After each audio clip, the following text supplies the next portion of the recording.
Opposed, nay. Motion passes. Next item is the consent agenda.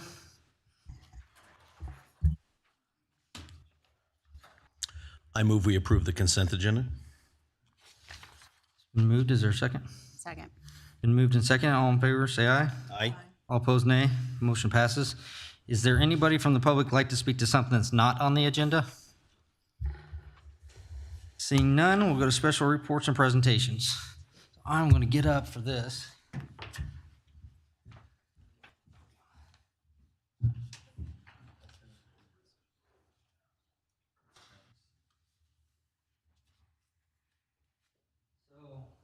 I've always said that it takes two different types of people to be successful. And we're fortunate in Baldwin City to have with opening up the Baldwin City Community Center and having our first meeting in here, I wanted to show appreciation from the city to these individuals that don't report to a board, they don't report to any committees, they don't report to the city, but they put in their time and money. And that's the two type of people that we are going to, or I want to award as the mayor of Baldwin City tonight. So first I'm going to ask Dave and Pam Hill, Alan and Amy Wright to come up. So we had, I don't know if everybody remembers, but about 10 years ago, there was an old building at 6th and High that the city was actually condemning and tearing down. And these individuals came together as business owners, invested their own money, their own time, their own efforts into rehabbing that building. And now it stands as one of the tallest buildings in downtown Baldwin. But from that, it's not only that about that building. They went on and did more buildings. And we talked now about how our downtown has changed and how vibrant it is now.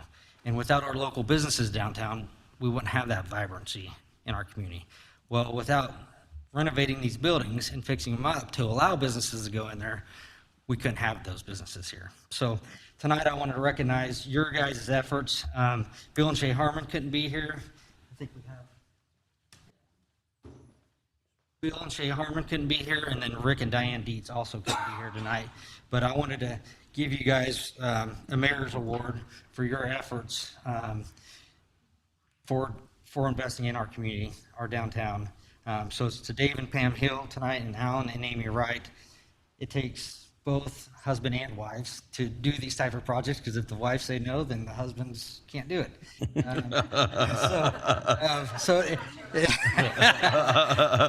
So it takes both, but I wanted to show our appreciation to you guys on behalf of the entire community, because you really played a pivotal role in making our downtown vibrant. So since we're opening up a historic building, I felt that it was necessary to also honor the people that have invested their own money in historical buildings in Baldwin City. So thank you.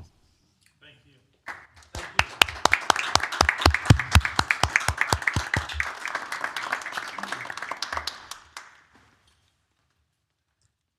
So next, if I could have Sam Cheek and Donna and Mike Curran come up.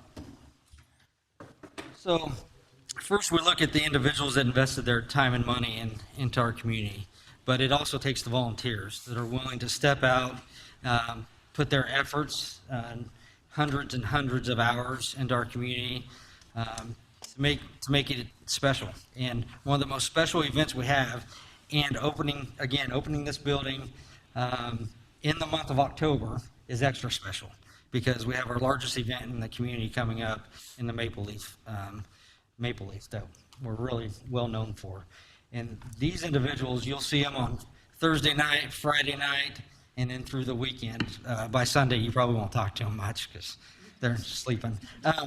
But they put in hundreds and hundreds of hours so that we can all claim and see and reap the rewards for their hard work at the Maple Leaf Festival. So I wanted to also honor them tonight, and for opening up the building where we used to have the quilt show during Maple Leaf. This is what this facility was used for many years, and so I felt it was necessary also to tie in our Maple Leaf people that are really the backbone of of that organization and continue to do it year after year. So thank you for all your efforts.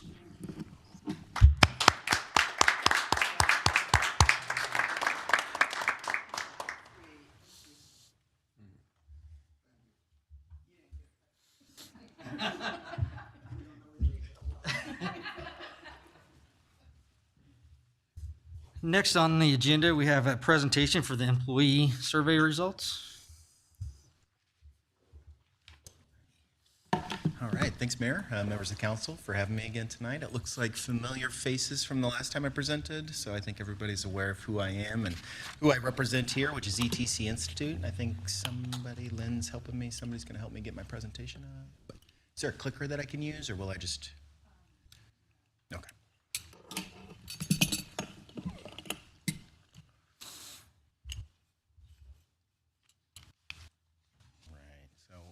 I can probably narrate just a couple of the first slides here for you all.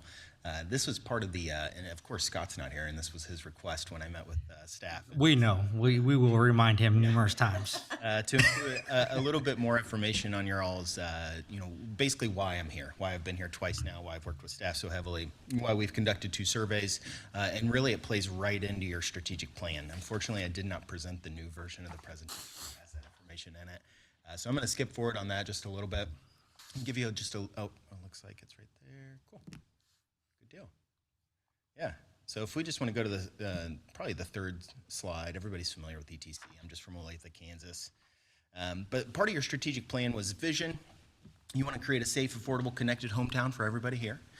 Your focus areas are municipal services, economic development, and quality of life. And underneath that, you had 4 key service areas or performance areas that we were going to try to implement or try to include within some of these surveys. So you did all the work to get the strategic plan off the ground. You implemented the strategic plan.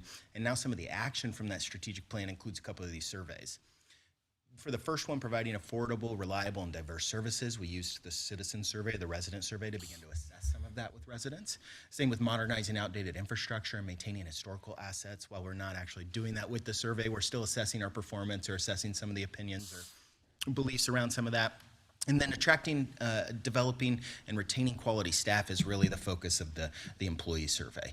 We're also increasing transparency and community feedback through both of these surveys. A little less on the employee one, but definitely on the community survey. I think I found the community survey in this report both on your city's website already. So there's definitely a lot to be said about the way that the city reacted to the strategic plan, went out and hired a consultant to help conduct some surveys, and that played directly right in to what you're still doing today. And if we go to our next slide, the community survey was designed to gather some resident opinions. This is an employee survey, but on the next slide, I do want to just focus on a couple of our performance areas that are part of the strategic planning process. And this question 27 was from our community survey, where we asked residents basically, how supportive are you of all of these different strategic planning initiatives that we've got here? The best thing about this chart is that there's tons of blue, very supportive, highly supportive responses for almost every single one of the items, except for increasing tourism and name recognition. But for small town residents, you can oftentimes see the reason for that, but really just a conglomerate of neutral responses, a slight lifting of not supportive. And if we go to our next slide, we'll actually start to get into some of that. And what we found on question 27 and a follow-up when we asked, which one of these items do you really support us investing in? Most of the respondents indicated high levels of support for all of the items, and it was a really good dispersion of responses. We can go back to that other report if you'd like, but I just wanted to kind of introduce the employee survey after we've come off the heels of the community survey. And what this is really for is for Glenn and his staff, along with the city council and electeds, really to get in, figure out what we might be able to do, what we can maybe pull and tug on to increase overall employee satisfaction. But the objective purpose, or the purpose of this, was really, again, to assess overall generalized satisfaction as a performance area of the city's strategic plan. If we move forward, similarly to the community survey, we're trying to identify opportunities for improvement, and we're trying to develop really an action plan for staff and the city to use to help begin to address the results. And we do that through designing the survey first. And so similar to your community survey, where I came in here and said the survey is inherently designed to create priorities, we do the same exact thing in a slightly different way with our employee surveys. Lots of items were assessed, almost 85 items in 7 key areas, If we go forward, that's 2 more versions. But if we go forward one more slide, we'll see that the survey, Well, we missed the methodology side, but this was conducted during the summer of 2024. We got 24 completed responses, and maybe it's missing out of this version. I may have messed up there. So I've got it right here. We collected 24 completed surveys, almost a 50% response rate. We assume there's about 50 employees at any given time in the city. Administration had 3, utilities 5, public works 3, police department, which is one of your bigger departments, had 8, and then 5 folks completed the survey who did not provide a response. I did speak to a couple of employees during the course of administration trying to ease fears or concerns that the results weren't going to be anonymous. I think everybody can attest to this point. While we've been transparent with the release of the results, all of the raw data is still at ETC Institute on my laptop. I've not shared any of that with the city, nor do we plan to. We might do some additional cross-tabulations of those results, but again, all of the individual responses, any type of age factors and things like that will all be heavily masked in any type of dig-in or scratching of the surface of that data. And I just wanted to make sure any staff that are paying attention or might see this later on are kind of aware that we followed through, we kept our promise, both the city and ETC Institute, to keep all the results very anonymous. Overall, residents have a really positive perception, and I've completely messed this up, and I apologize. But this is not the correct slide here. And Lynn, I think I messed up by emailing you one before I saved it. But when we summarize the major findings here, that's weird. Maybe go forward one more for me. I apologize, council. This is completely my mess. If we go back, summary of major findings, I had a chart in there that shouldn't have been in there from the community survey, or a slide. So what we want to do with the employee survey results is really from all those 84 areas, we want to assess those 7 major categories, and then from there we want to drill down on those. And so what I like to do is kind of give you an overall overview of the survey results. The report can tell you how people rated their agreement with all of the 84 items. I think taking a top-down light approach is the best way to kind of dig into these results. Most respondents are satisfied with their current job in Baldwin City, which is very good. Almost 3/4 of respondents. The margin of error is relatively high on the results, so we could say anywhere between maybe 80 and 60% are really satisfied or very satisfied or satisfied with their current job. What's even better is that climbing up to almost 80% folks would recommend employment here. And so that's kind of a difficult thing to assess. Hey, not everybody's satisfied, but more people would recommend. It means that most folks are generally pretty pleased with their job, or you wouldn't be recommending this type of employment to folks that you love or care about in your community. There are some areas that employees could potentially be more satisfied with their employment if we begin to focus on a few of our top areas. And these are framed as statements that are directly from the survey results. But really what this is compensation and benefits is one of our top 7 categories, equipment, tools, and resources, and communication. And so those are kind of the 3 areas the city needs to be looking at to begin to kind of understand where those satisfaction lines might be drawn, where folks might find a little bit more satisfaction in their job. When we talk about wages, specifically, when we talk about benefits, really, it's wages, retirement plans, accrued leave, and capers. So all the core things that the city's already focusing on are those core things that respondents told us in our priority investment ratings are most important to them. If we go through our next slide, we'll actually go 2 forward. Thank you. We'll actually get into the importance agreement analysis. And so I wanted to get into this relatively quickly because if you remember the community survey, we had important satisfaction. And this is the same form of the analysis, really focused on the top 7 areas. And respondents were asked an overall question within each one of those 7 matrices. And then at the end of those matrices, they were asked to indicate, prioritize these. Which 3 out of the 7 are most important to you? This particular analysis is used for that top level analysis. And if we move forward once, we'll see those 3 or 4 core areas, and that's equipment and resources, communication, professional development, and compensation and benefits. These are the 4 areas, the 4 main areas that are most likely to have a major impact on satisfaction with employment. Similarly to your community survey, we found out the condition of streets and some other items were kind of those big drawing factors. Now, what we've done within this is created some gap analysis to understand what about equipment and resources, what about communication, professional development, and compensation and benefits should we be worried about most. But before we did that, we asked the importance. And so these are the overall statements, and if we go next slide, if we drew out the overall statements, and then we drew that importance. And so respondents were asked to basically select 3 out of the 7 items, tell us which ones are most important to you. 3 of them really climb to the top there. That's professional development, equipment and resources, and compensation and benefits. The good news about this particular chart is that communication is slightly lower than the other 3, and 2 of the top 3 you're already somewhat ahead of the game on. Compensation and benefits, the city's already done a wage study, so those results will either come out or have come out by now, and you'll be able to tell respondents or tell employees where they sit on this comparative rate schedule. Equipment and resources is something that you will need to dig in. You will need to ask respondents what that means, what department specifically. Most likely it's department specific. Could be police department, it could be public works. But that's an area you most likely need to dig into. Same with communication. The other one, professional development. It seems like there's a lot of professional development opportunities within the city, built into your handbook, built into the structure of the organization. And so we just need to be communicating about that a little bit more with employees to make sure they understand it. If we go forward one slide, similarly to the important satisfaction, we'll group up the most important and the agreement rankings. Items with below average agreement, above average importance are going to be at the top here.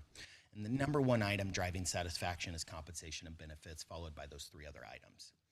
When you get into the survey, you might find larger levels of disagreement with some of the employee attitude, working environment, employee empowerment items, but those items are still not going to go to move the needle in terms of overall satisfaction. Now, keep in mind, 71% of our 24 respondents were very satisfied or satisfied with employment, so moving the needle is going to be difficult. You've got about 29 percentage points to work with. But if we were to move the needle, it's going to be focusing on these few items that are kind of listed in that red and that pink at the top. And one of the great things, again, that I mentioned is you've already done the rate study. We'll go ahead and move forward one. And so you've got a little bit of that information already in your pocket. Now, the gap analysis is helping us drill down, and we'll go, okay, thank you. And it develops an action plan, basically, that helps increase overall satisfaction by identifying the factors that are really the driving forces. So what is the difference between somebody that's really satisfied and the difference between somebody that's really dissatisfied in employment, and where are they gapping out? So where are they most unlike one another in the responses to the survey? It'll pinpoint specific action drivers, so we worked with staff to develop those 84 items. We used some items that were asked in other employee surveys that I provided samples of. Staff and city council also created some additional items. And then it's going to, again, identify those factors, and we'll go forward one more, to develop specific recommendations. And so there's a little bit more in the report that you can dig in, look through. There's a lot of different items that we've kind of called out and parsed out from the results. But when we talk about what's impacting overall satisfaction, so 71% of people were satisfied, 30% were not, what is drawing or what is dividing those groups? It seemed like communication and employee engagement were one of the big factors. Although employee engagement is not one of the areas that's going to move the needle, it is one of the determining factors or one of the differences between those two employee groups. Specifically, listening to employees, feeling comfortable expressing opinions, work-related communication within the department is good. And so really that's kind of I'm free to speak freely, I'm free to give input on the work that I do. While those particular statements were rated pretty highly within the survey, there is some sense that folks don't feel listened to, and that's kind of a high in the sky idea, but it's something that you could begin to work on, begin to open those communication channels, begin to make sure within departments communication is good, and hopefully some of the items towards the top there, the listening aspect, kind of fades in a future employee survey. We talk about work environment and culture. It's respect from direct reports, satisfaction with the amount of teamwork in the department, and overall satisfaction with the working environment. And the reason that I pulled these two items out is because they are having a major impact on overall satisfaction. Now, when we get into the actual gap analysis of the higher priority items, those four categories, we find that satisfaction with wage, merit-based, and cost of living increases is kind of that determining factor. The amount the employees paid for the fair work that they do is another item. We had a big discussion about this both in the office and with staff. It's in your best interest to say I'm not fairly paid. You know, if you're an employee working at an organization and you're taking a survey, no matter how truthful or honest you want to be, it's really, truly in your best interest to say, no, I just don't think so. And so we're getting some of that, but about half of respondents said, hey, I'm being paid fairly for the work that I do. And then about another 2/3, or excuse me, 1/4 on top of the 50% were neutral. So it was just very few people that were really in the strongly disagree column on that. When we talk about work environment and culture, this is actually the same slide. If we could go forward one more. Oh, no, sorry. I was reading from my slides here. Professional development, one of the other factors there, receiving fair consideration for advancement, supervisors supporting career jobs or goals, believing there's a career path, and ensuring employees can attend training opportunities. Sounded like from the discussion that I've had with staff is all built into the compensation and employment package here at the city. And so it's really an awareness thing, a communication issue. When we talk about compensation and benefits by moving forward 2 slides, this is similar to the priority investment ratings that we did in your other survey. And so we wanted to reuse the same similar types of analysis to make sure that the results were meaningful and you understood the overall concept there. And so what we did is we asked not residents, but employees, how much do you have a need for each of these items, or do you have a need? And we saw the 4 items at the top: accrued leave, paid holidays, wages, and capers are those items where every single employee said, hey, I do have a need for that. That's valuable to me. Other items below that, down through tuition and reimbursement, are those items that just don't have as much need by the employee base as some of the items towards the top. If we move forward, based on the percentage of respondents who indicated they had a need for the item, those are the ratings here. And I've kind of called out capers so you can kind of see the way that that works throughout the analysis. Now, most respondents said, hey, fully or mostly met for my capers. About 3 out of 10 said partly met. Nobody said my needs are not met for capers. We also see health insurance. Nobody said their needs aren't met. Same with paid holidays. And wages, we get a little bit of a climbing of that. So some folks are saying, hey, my hourly wage or salary is not meeting my current need. About 1 in 5 respondents who indicated that they had a need for it. We go to our next slide. We also assess the importance, and this is a little bit of a different way of assessing importance than we did with the park priorities in your other survey, but which one of these items provides you the most value to your household? And so it was a little bit different of a framing up for this question, but it's the same idea. Which one of these items are really most important to you? Wages, accrued leave, health insurance, retirement plan, and capers are the ones that really stood out. And those are the same items that in our priority investment rating, one more slide ahead, we'll see are the highest areas for priority. So those are the areas we need to continue to focus on, we need to continue to look at and try to assess. Wages you've already done, retirement plans in addition to capers is kind of a unique situation to Baldwin City that I know staff has a lot of information about, but everybody's receiving accrued leave and most people are taking advantage of capers, I hope. Health insurance is right there, but the health insurance meets most of the employee needs.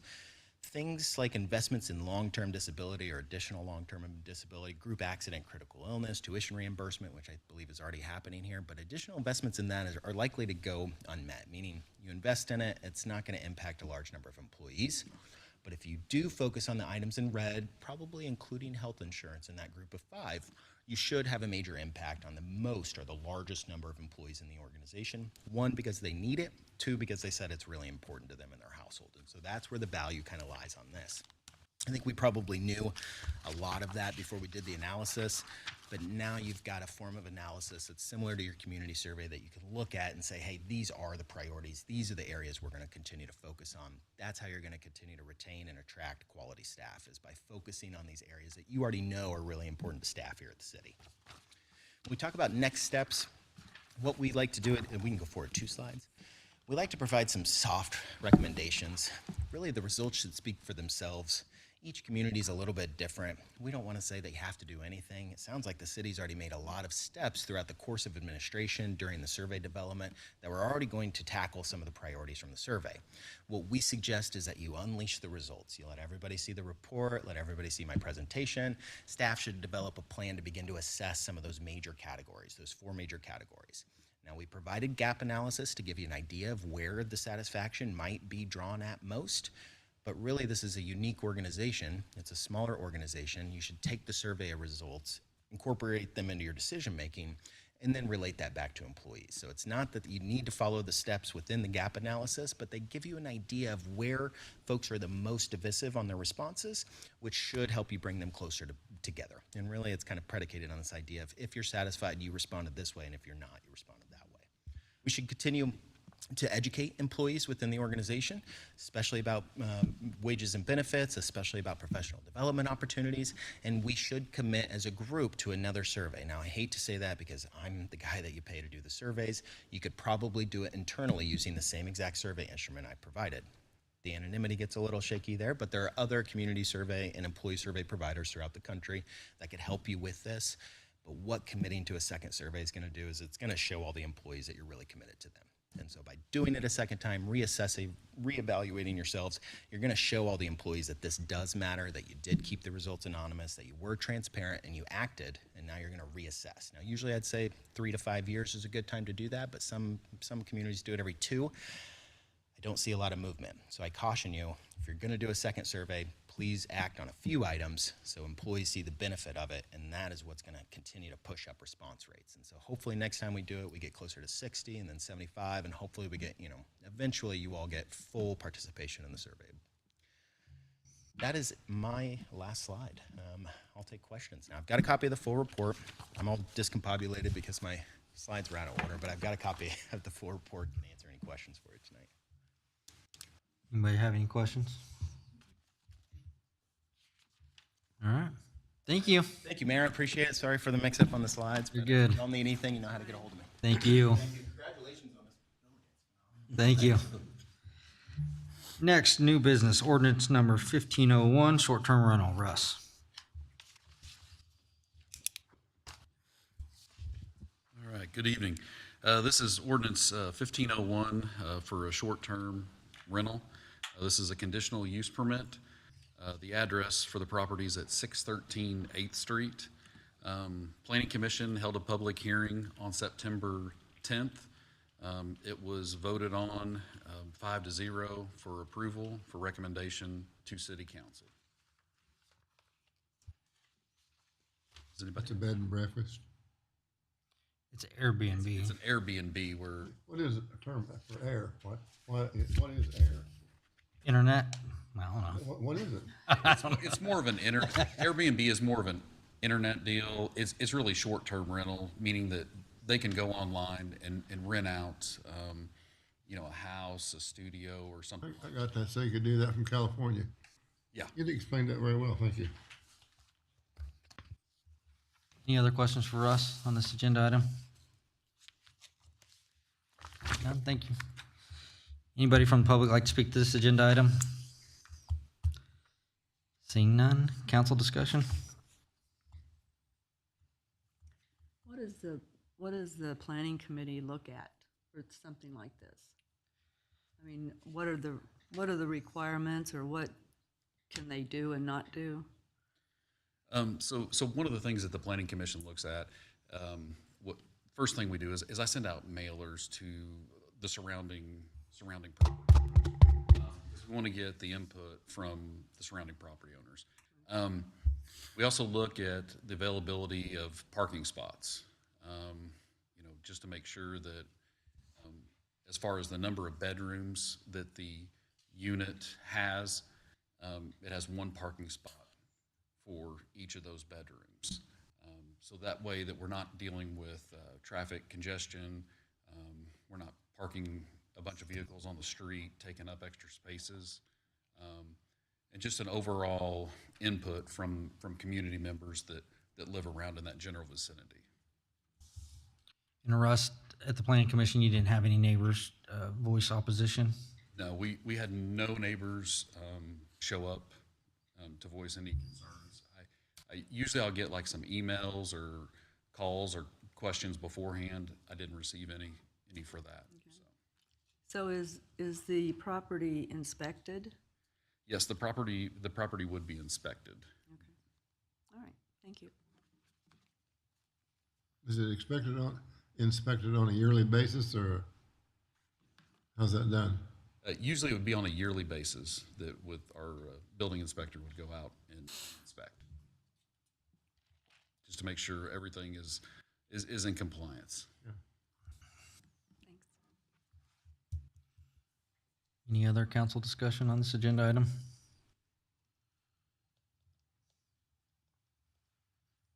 I'll make a motion that we accept ordinance 1501, short-term rental.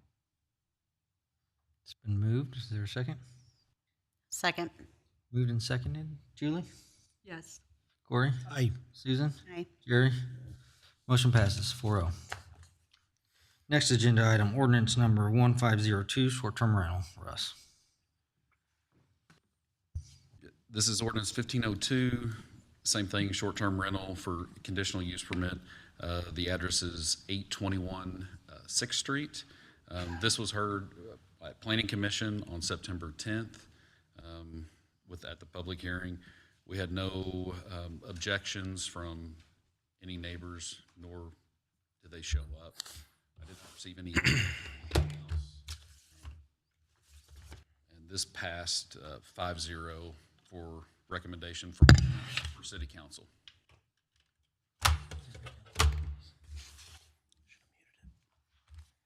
Any questions for Russ on this ordinance?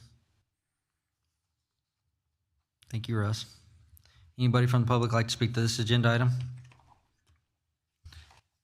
Just state your name and address for the record. Alan Wright, 822 Jersey Street. How many of these short-term rental properties are in town? That would be a How question. many are registered, I guess, should I say? 7, okay. And what's the fee to get the conditional use permit?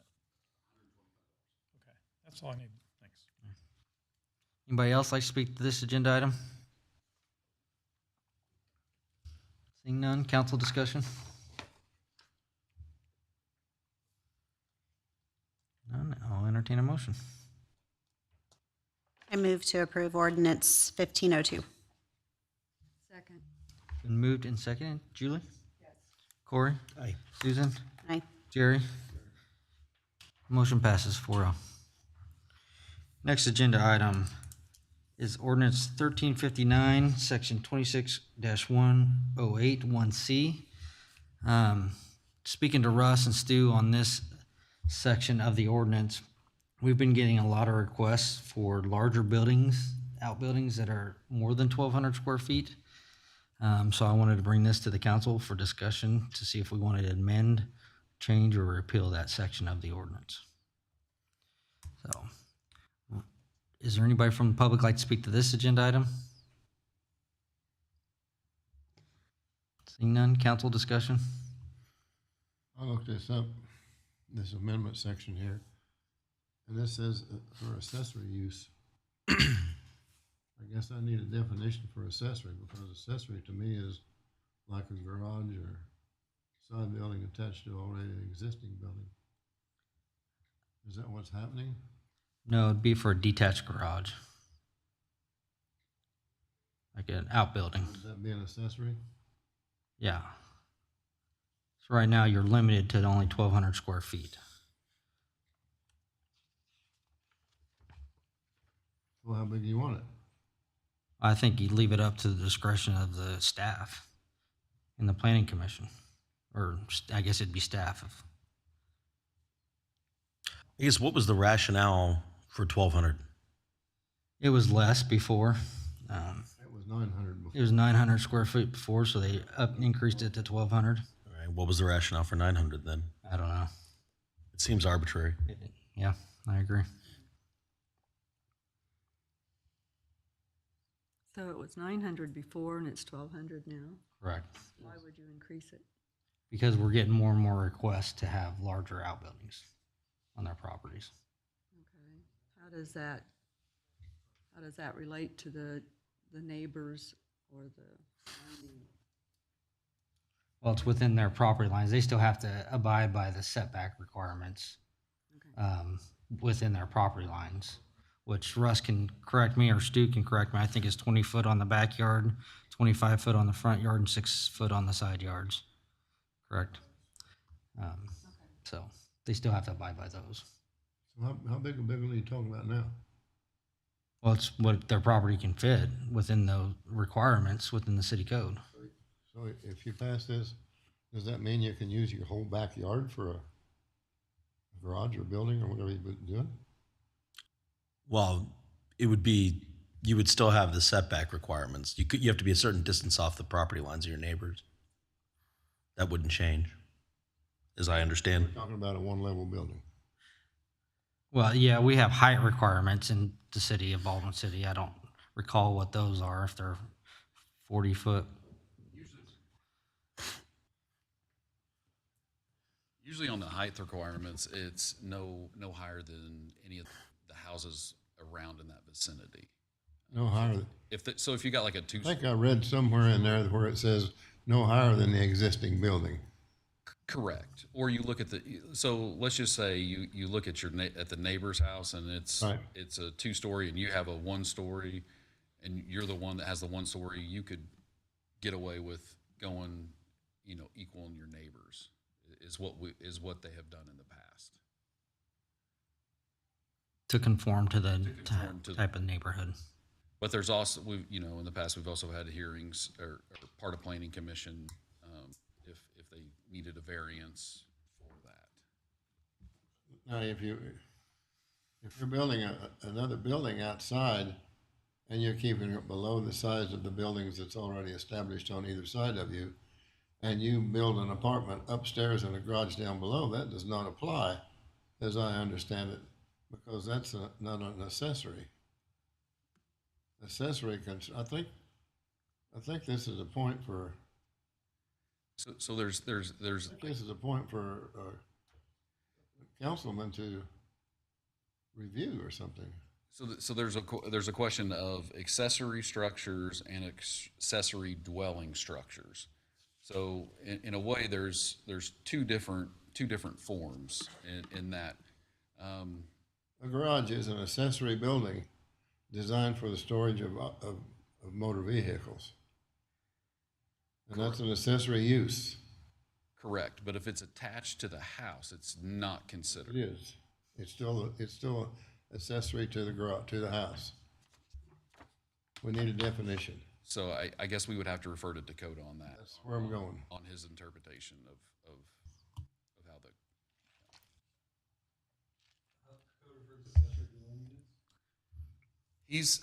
Jerry is saying that the accessory, that with how the zoning code is laid out, is that the garage is figured as an accessory structure, even if it's attached That's in 26-108. to the house. So in 26-108, which, Russ, do you have a copy of that? Because I don't think it's been uploaded to I don't think it's on the, 26-108, accessory use allowed, and it's A and 9. A as in Adam, yeah, I understand that. I'm saying I don't believe that, and C, which is an accessory building or use. I understand what you're saying. I'm saying I don't think that, having gone through the code recently, I don't think this has been updated in our code, so I can't have access to that unless someone has a copy of it right here in front of me. I'm sorry? You have a copy of that? Yeah, I got notes. Oh, okay. What I can do very easily is review that code and tell you, I mean, if there's a definition for accessory dwelling unit, I can tell you what falls underneath that based upon the code. In this, what's being deleted here, that's 26-108-1C, we're now talking about removing the size requirements but what you're asking about is whether or not an attached garage is an accessory dwelling unit or An accessory, accessory dwelling unit. And that's what we're discussing is an accessory building, correct? I'm sorry? We're discussing whether or not it's an accessory building, an attached garage. An accessory is an attached building. It also could be an accessory building, but if you build an apartment on top of it, you can't classify it as accessory. And the garage is still an accessory, but the garage, the living quarters above would not be part of it. So you just need some clarification about what it is and is not considered an accessory building. In 104.5, it says accessory use. It gives you what accessory use is, and I believe that covers garages and private accessory buildings designed for storage or motor vehicles. And it lists a few other items in there, playhouses. Houses, sheds, tool sheds. I'd have to look at our code specifically, but standard accessory dwelling units are detached from the main structure, which would be why, in this case, we're talking about accessory buildings shall not exceed 1,200 square feet or the residence footprint, whichever is greater. So there's a difference between the building itself and then the residence that's on that property. They're two separate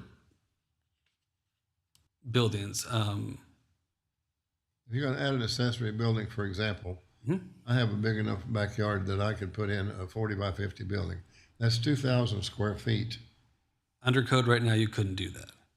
Under what? Under the current code, you could not do that because it's 1,200 square foot maximum.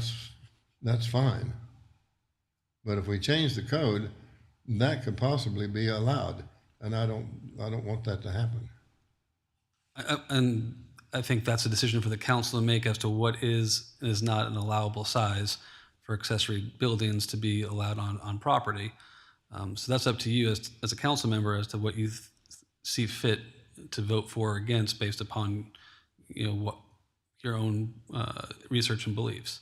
So if you believe that 2,000 square feet is too much, that's something for you and the council to discuss. But my understanding is that the question you have is an attached garage an accessory? It is. And without going through the, As I read it, it is. As it exists today, I read it that it's an accessory. I just read through underneath the 2003 code, if you're building an attached garage, that would be an addition to an existing structure, not a new dwelling or not a new accessory building, because the building would indicate that's an entirely separate unit. So that's why ADUs or accessory dwelling units are called units. It's a separated unit from the house itself or the structure that's already present on the property. But I'd have to look at our code specifically to tell you yes or no, because it's all be code dependent upon what we've put into our ordinances. Wouldn't it be wise to table this until the next council meeting? Till you have time to research it? I'm happy to, again, that is something for the council to decide. If you want to give me time to research to make exactly clear whether or not a attached garage falls under accessory dwelling unit, that's something for you and the council to decide. I go back to my point earlier about what makes these numbers, what gives these numbers a rationale. So 900, previous council said it was too small. Now it's 1,200.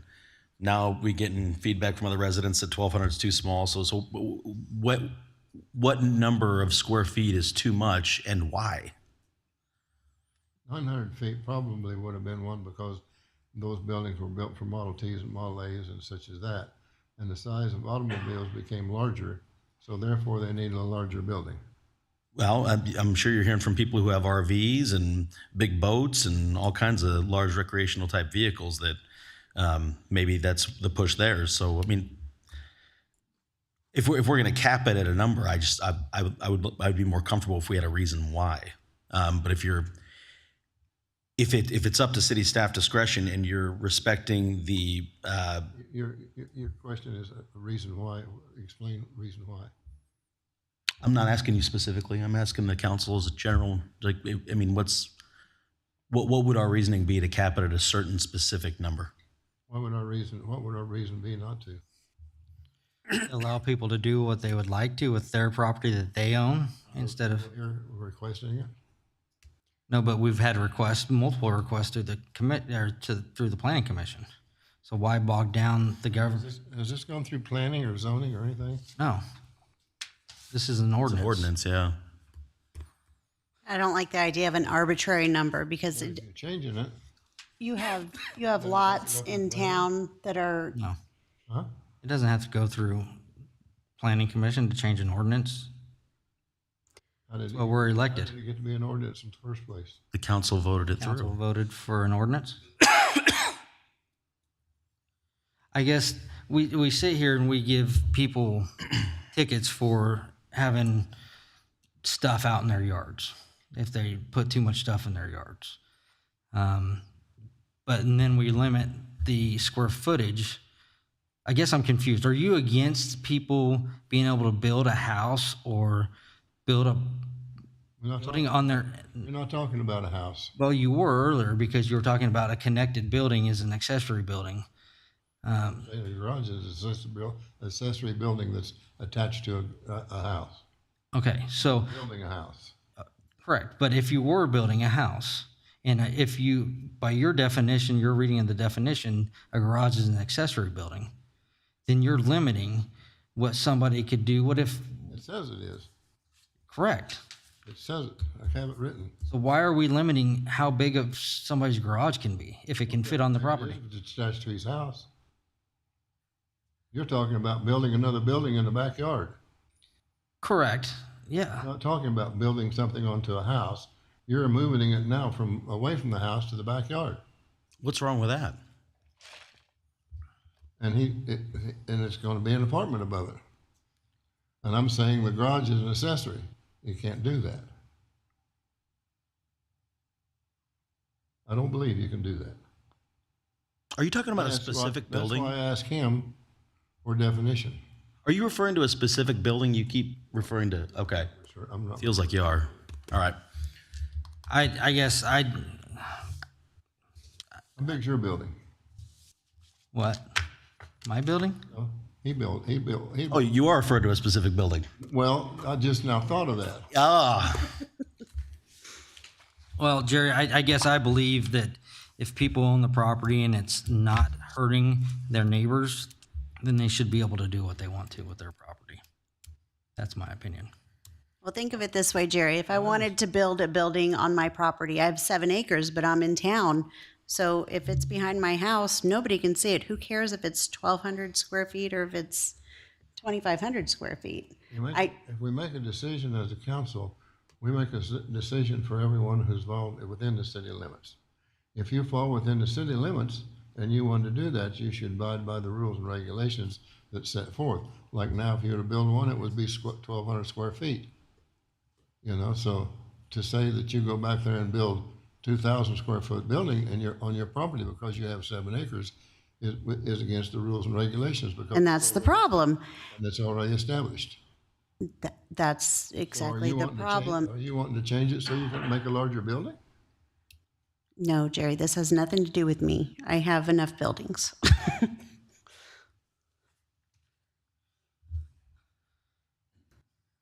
Russ? The planning commission's approved these before, right? To Yes. be larger than 1,200 square foot. So they Yes. continue to, So this keeps coming up, and basically it goes through planning commission as a variance. The variances don't come on to get heard in city council because every building is taken as a case-by-case basis. You know, we have, in recent years, I can think of like 2 of them just off the top of my head, and the largest one being 2,400 square feet was approved. But that was approved by the council or by, That was approved by the planning commission. okay? So, He says this doesn't need to go through the planning commission. this is an ordinance vote. Planning commission doesn't make ordinances. the Council planning does. commission doesn't make ordinances, but on variances, they have the ability to rule on a variance. So that's where that would fall under on the size. So in my time here, I want to say we've had at least 4 that have went over the 1,200 square feet that have come through planning commission and been approved. 3 of those 4 have been built as of today. The reason behind the start out of the 900 square feet, when this all started, when we adopted the zoning code back in 2010, talking with members of the planning commission and folks that were around at that time, I was not present at that time, but to try to get the history on it, because I was like, you know, why is it 900 square feet? 900 square feet was just a capped number that they had a template of zoning regs that they had compiled, and they just picked that number. So that's how the 900 came about. You know, 1,200 square feet is what the council decided to go to. I think back in 2017, it was voted on. Because we were starting to get, at that time, we were starting to get requests for that. So, you know, but most of the ones that we've had that have hit planning commission, they are, you know, greater than 1,200 square feet.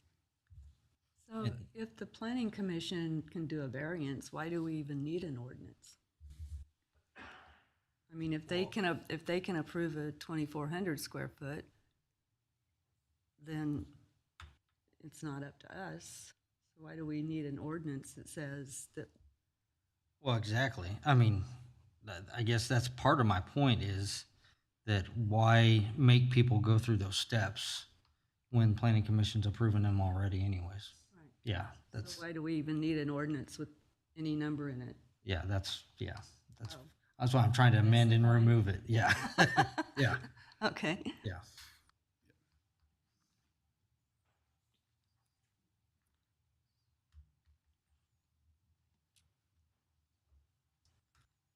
Any further council discussion?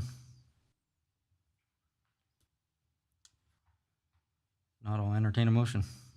I move to repeal section 25-108 1C. That's not what's written here. Okay.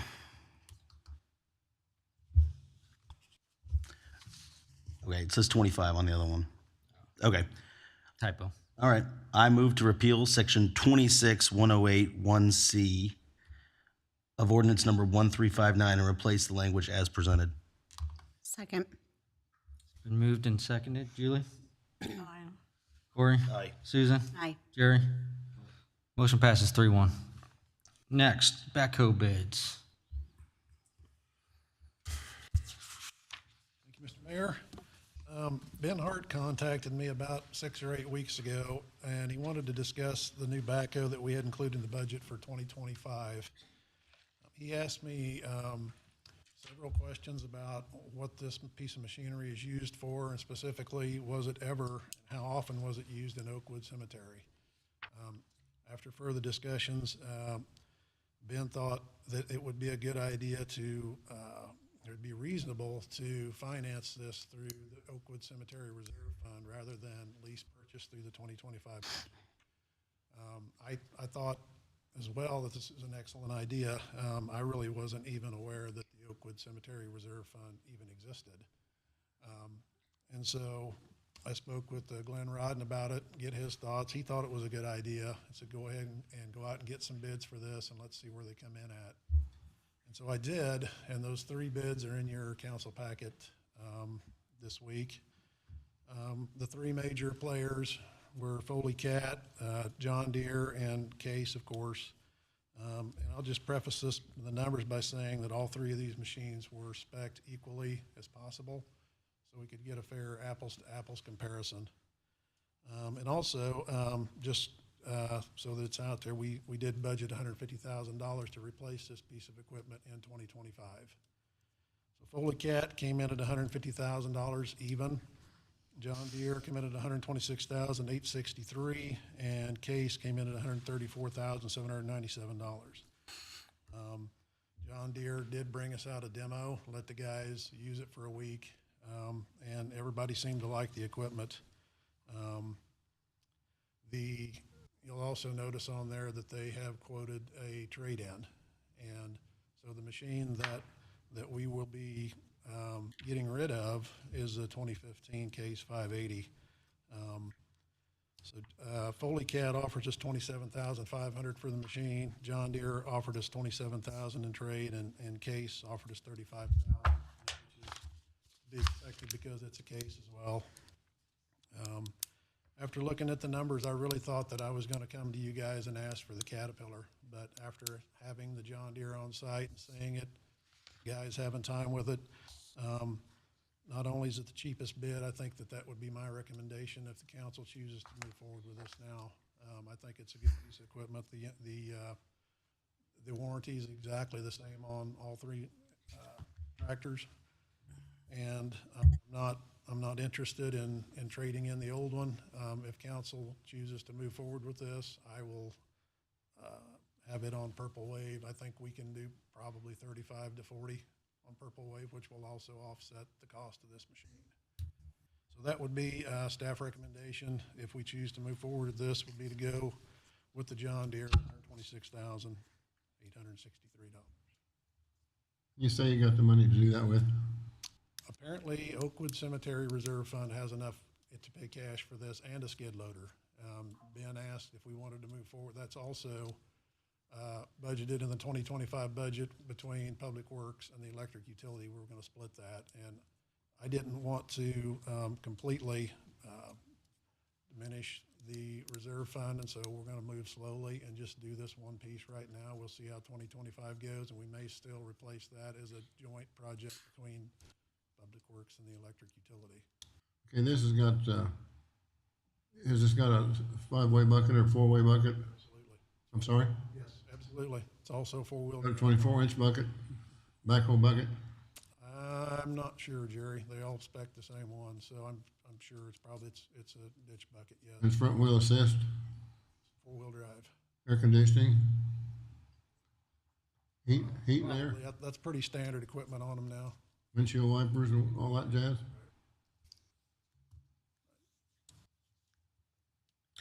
I'll make a motion, we accept this bid from John Deere for 126. You took it off my screen. Well, hang on. Let's ask for feedback from the public. Is there anybody here from the public like to speak to this agenda item? Seeing none. Council discussion? I just have a question about the funding mechanism of that reserve. I know that the cemetery is often kind of out of sight, out of mind, and when we go through the budget, we have our eyes on a lot of other moving parts. How is that reserve replenished? Do we know, Glenn? Okay. Yeah, I figured that.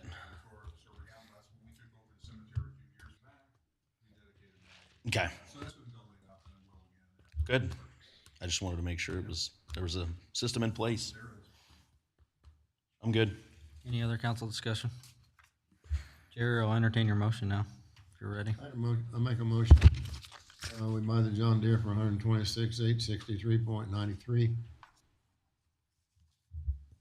Been moved. Is there a second? Moved and second. All in favor, say aye. Aye. All opposed, nay. Motion passes. Thanks, Rob. Council committee reports, budget and finance. Corey, do you have anything? No, we haven't met. Our next meeting will be Friday. No. Scott is gone. Okay. Well, we can. We'll be cancel Friday's meeting for budget and finance. Okay. Do we want to push it to the following week or the next council meeting? We'll just push it to We're the out of next budget, so yeah. council meeting. Okay. Community development, Corey? Yep, we met. We had the rolling agenda items of the food truck ordinance and the common consumption ordinance. We also had the facade grant that got approved downtown. Food trucks, I think we've kind of gotten to a place where we are ready on both items to send some language over to Dakota for recommendation and then bring it back to council for review. I think once I get all this together, and there was only a few bullet points that I need to piece together on each item and send over to you. For council discussion purposes, before I do that though, I did kind of want some guidance back. I think at the committee level, at least what we discussed, is everybody would feel pretty comfortable just starting off the common consumption with special events and not leaving it rolling into weekends and just a whole just open-ended Thursday through Sunday type deal. Just starting with the or special events. We've seen some other towns that have did it that way and started off that way, and that seems to be more palatable for a transition into maybe something a little more or less restrictive. So if you guys have any feedback or input on that, I'd be glad to send kind of what was discussed in committee over to Dakota to be reviewed by council. I like that idea. I think the special events it's the perfect place for that, other than all week long like it started. Right. So, Yeah, ease in. I agree. I didn't get it all. You said only 4. Just special events. So we had previously discussed. Truck couldn't come in on Sunday and, No, this is the common consumption. oh, okay. Yeah, common food trucks. We had some members from that community come in and give some recommendations as far as a possible fee, and there's just a lot of just general language that other towns have that we would have to go through and specify if that would even apply to us. A lot of distance from other restaurant kind of things that we just wanted to get some clarification on. On the common consumption side of things too, Dakota, we had some clarification on whether or not there is a penalty for one MIP in all bars or sellers of alcohol being hit with it. It looks like you have an answer. I don't have an. Oh, I would say that I've inquired about this, and I think having addressed that issue at a previous council meeting through public comment, gone over the statute again a couple different times, talked with the league. I'm not sure there's a clear answer as of right now based upon how the statute's written. I think what ABC intends to do, but I can't speak to, this is based upon my conversation with other folks, is impose fines on single, it's the purpose of having cups that are marked with the providers' business logos. It's why we couldn't do a single cup with all, if there's 8 people who are selling in that common consumption area, you can't have one cup with all 8 of them on there, because it's the whole purpose of that is to be able to tie a sale back to an individual entity. That being said, I would feel very uncomfortable telling someone who's selling in that, yeah, go right ahead. There's no problems for you whatsoever based upon how it's written in statute right now. Okay. 'Cause I think the statute's actually in conflict with itself. Okay. So Fair enough. And that answers the other thing I was going to pitch at you that came from that was brought up, putting all the businesses who want to opt in on the cup as sort of like a co-op, and then keeping them stashed somewhere, and then you can kind of buy them from your own agreed upon co-op, and then mark which business it came from, like leave a checkbox and say, okay, this is ours. This one came from ours. I really like complicating things for you. and that's okay. I mean, I would have to, I think there's a difference between a cup that indicates where it's coming from Right. versus a cup that has every single vendor's Right. logo on it. That's I think would subvert the purpose of the statute. But the question I have is just more, I think it's maybe more of a Chief Patrick question is from an enforcement perspective. Yeah. How does one check those off? How does that? Well, when it was suggested that the managers of those establishments would do those preemptively and then distribute them. But it was brought up. It's a creative thought, and that is different though than just a one cup for all that has all the logos on it. So Right. I can see if that's something that they could, if they wanted to buy in bulk and then be able to label Right. them themselves, if that would pass muster. Okay. You're not busy during October. You have plenty of time to I've research got that. more than enough time to do that. So back to the other common consumption deal, which was, we were talking about limiting it to just special events to start off, and then if it ends up being a hit and there's demand for more, we can review if we need to expand it and go from there. But that's kind of what we're gonna pass on to him, and then have him write up a couple mock ordinances for us to bring to council to review. Nothing set in stone, nothing voted on, just to review, and then kind of go from there at the council level and bring it out of committee. Next meeting is, Susan, drum roll, Calendar keeper. the third Monday of October. Well, we have Maple Leaf that following Monday. That's probably not an issue. Oh, yeah. You mean Maple Leaf's the Maple Leaf, That's the Monday will be following the Fourth weekend of Maple Leaf. Monday, and it's the 28th. Oh, perfect. Monday, October 28th, 4 o'clock, second floor, City Hall. Do we have committee meetings here now? You can have your committee meetings. Didn't think about if you that. want to, but Until the new wears off, maybe. No, second floor, City Hall, we'll keep it. all right. Public safety, Susan. We met on the 25th and had further discussion on developing an ordinance to allow livestock on 3+ acre lots in town. We're still kind of button heads, imagine that. But we're getting there. Yeah. But we do have some kind of standard parameters we're going to run with, looking at Tonganoxie's ordinance. We agreed that that's a good starting place, so Casey was going to ask Dakota to drop something similar for us to review at the next meeting. And then we also had a discussion about speeding on Lawrence in front of the schools, and talked to Mike about what possibly the police department can do to kind of curb that. And we meet again on October 8th at 4 o'clock. All right. Public works, Julie. We have not met since the last council meeting, and our next meeting is October 10th at 9 o'clock. All right. I'm coming right back to you. Strategic planning. Well, we met with Ryan and I won't be here. over the employee survey with him, and suggested that he come to the council to present it to I everybody. won't be here on the 10th. Okay, I'll be in Kentucky. so that's all we did. And Scott hasn't given any idea of when our next meeting is. Okay. City administrator, staff comments? Just a reminder, we got open house. 1 to 4. Any other council comments? What date's that? This Saturday. The 5th. 1 to 5. Okay, 1 to 5. All right. If not, I'll entertain a motion to adjourn. Oh, sorry, Julie. So where do we stand on the substation relocation? Well, we have that work session next Tuesday on it. So we don't have any information? No, Glenn's still compiling it all. We will by Tuesday. We should have quite a bit of information for you, though. Okay. All right, well, entertain a motion to adjourn. Move, we adjourn. Second. Been moved and seconded. All in favor, say aye. Aye.